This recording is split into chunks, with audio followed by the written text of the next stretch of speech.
ang plano sa Diyos nga kita magaupod sa iya sa kabuhi sang kabuganaan sang kalipay ug paghidait. Ang pagtaliwa ni Rowena amo nang tion nga siya magabuylog sa bangkete nga ginaman sa Dios para sa aton ng punsyon nga langit nun. Sa aton na unang balasahon, aton ang batian ang ginhambal sa Dios paagi sa kay propeta Isaías.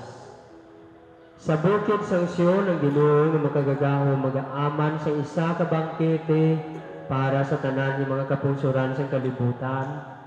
Isa ka bangkete sa labing manamit na pagkaon kay sa labing maayo nga bino. Diri panason niya ang tanan ng mga galom sang kasubo nga nagalukog sang tanan ng mga kapungsuran. Ang Ginoo magadula sang kamatayon sa walay katapusan.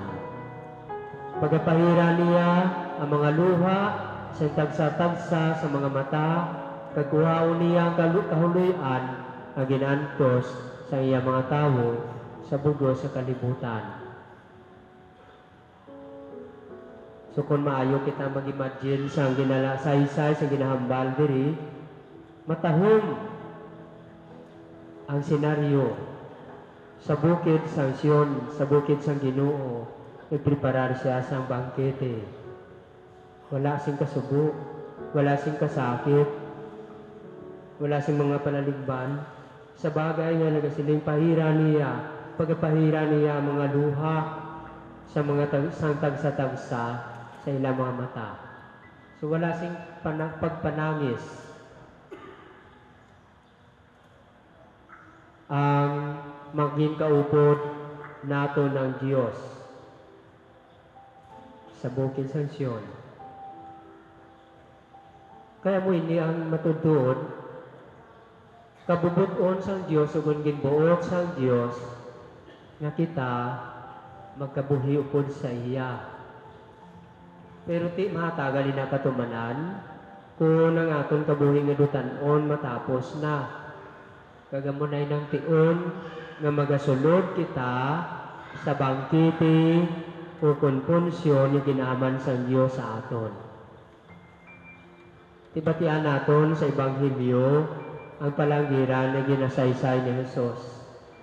Nga ang isa kahari nagpreparar si punsyon para sa kasal sa iya anak.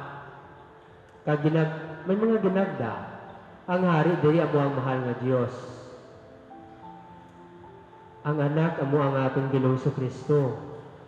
Ang mga sulugoon ang mga propeta, ang mga mensahero sa Diyos nga nagatudlo sa mga tawo. Ang mga ginaagda diri amo kita.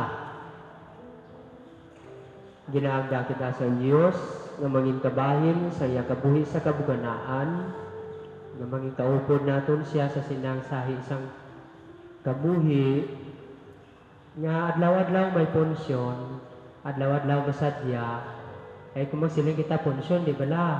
Aton ginapaminsar, pagkaon, manamit ka pagkaon, manamit ka mga ilimnon. Kung di masadya, kaya mo ina, nagpreparar ang hari sininga punsyon para sa tanan. Ang mga inagdaw gali, may arang nga nagbalibad, makadto siya sa uma. Ang isa makadto sa iya balaligyaan. Ang masubo diri, ang iba niya mga ginagda, ginmaltratar nila mga sulugoon, gindakop, ginbunal, iban ginpamatay pagani. Pero kay ang pangabda sang Dios para sa tanan, liwat siya nga nagpadala sa mga sulugoon kanang kinambalan, handa na ang tanan niya masugatan ninyo, agdahan ninyo. Kag napuno ang lugar sa ginhiwatan sa punsyon, ang kalanaan sa punsyon na puno, nagkadto na to ang hari, kag sa nagsulod siya, may nakita siya dito nga isa katawo nga wala nakasuksok sang panapton para sa punsyon. Ginpamangkot sa sang hari, migo, nga nakasulod ka diri. Nakasulod ka diri nga wala makasuksok sang bayo para sa punsyon. Pero wala makasabat ang tao.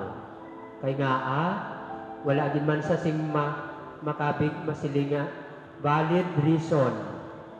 Nga masiling sa kay wala man ako inubakal sang inugsuksok sa punsyon.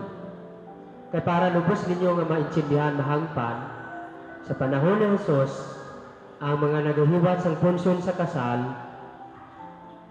wala lamang sila nagapreparar sang pagkaon kag inimnon para sa punsyon, kundi ginapreparar pag nila pati ang mga sulok-sukon sa mga luyag magpakigbahin sa punsyon.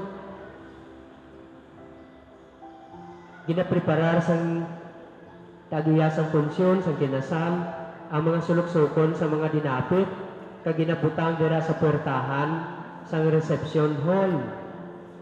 Nga kung magsulod ka na, suksukon mo ina. So wala kasing, hindi ka man silingang mapalibog kapag sang imo inugsuksok. Pero sa kung wala man natin na baluan niya rason niya, wala yagin suksok, siguro hindi niya nauyunan ng kulor, hindi niya nagustuhan ng tabas, wala yagin suksok. Pero luyag niya mangin kabahin sa punsyon. Nagsulod siya, kay balan niya kung ano kasadya, kung ano kanami ang selebrasyon. Di kundi nasitaan sa sang hari dito sa sulod. Ginpagapos siya sa tiil kagamot, kagin ginaboy sa sagwa. Ano ang implikasyon sini? Ano ang ginapaabot sini nga mensahe sang palanggiran ni Jesus?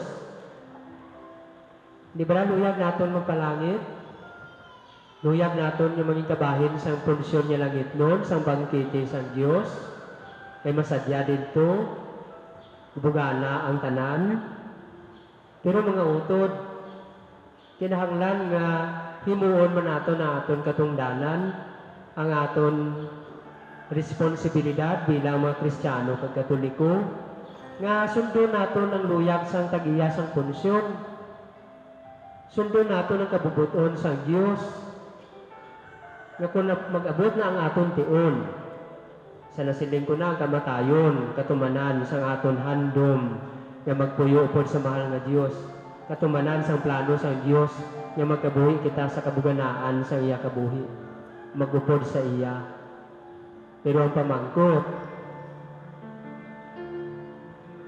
handa bala kita nga mangin kabahin sa punsyon?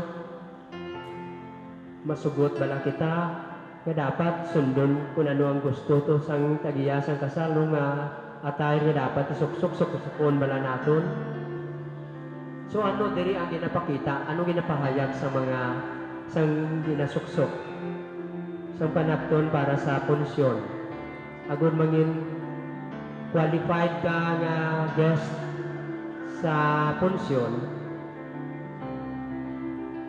isuksok mo ina nga panapton. Nagasimbolo ini sa mga sakramento diri sa duta sa simbahan. Ang mga sakramento nga aton dapat batunon umpisa sa pagbunyag sa aton, amo ini nagahimo sa aton nga mangin takos nga abi-abihon dito sa punsyon nga langit nun. So una, ginbunyagan na kita. Pagi sa bunyag, kita nang inanak sa Diyos. Kagani, manunubli kita sa punsyon sa ginarian sa Diyos. Pero, mato, bisa nabunyagan kita, pero kung kaisa, wala man kita nagasimba sing masunson, wala man kita nagabatong sa mga sakramento nga ihan, kinanglano natin batunon, sakramento sang pagkonfesar, bisan bala natin, ara kita sa estado sang mortal nga sala, sakramento sang kasal, kaiban sa aton, iban, kamatay ka, napatay lang, gaupod na sila sa iya, ginakabig ng asawa o kunbana. pero wala sila nagpakasal. Ti ano kung sa yuro nina, nagkakabuhi ina sa estado sa mortal nga sala.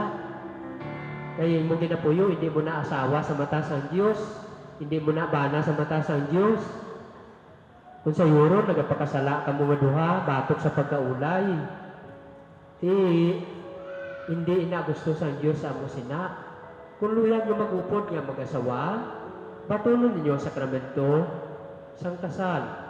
Agud to nga magkabuhi ka mo sa pagkabalaan. Sa sina, ginatuma ninyo ang gusto sang Diyos. Ginasuksok ninyo ang attire nga dapat isuksok ninyo bilang nagapuyo nga mag-asawa. Gali nga ang aton subong ang kamatayo ni Rowena nagapanumdum sa aton. Maabot ang tiyon, agdahon na kitang masulod sa punsyon sang ginarian sang langit. Pero ti subong mo si sao naton. Takos bala kita na magsulod sa sinang langit nun nga bangkete. Ginasunod bala naton ang kagustuhan sang Diyos, ang kabubuton sang Diyos sa mga luyag niya, kaya ang iya pangagdat para sa tanan. Pero ti himuon naton ang aton katungdanan, aton bahin, agun mangin takos kita nga kabahin sang punsyon. Subong nagaapilar kita sa kaluoy sang Diyos. Kakabay si Rowena, pasudlo niya sa iya langiton nga bangkiti, sa iya langiton nga punsyon, agun lubos sa iya kalipay sa punsyon sang Ginoo. Gabay pa.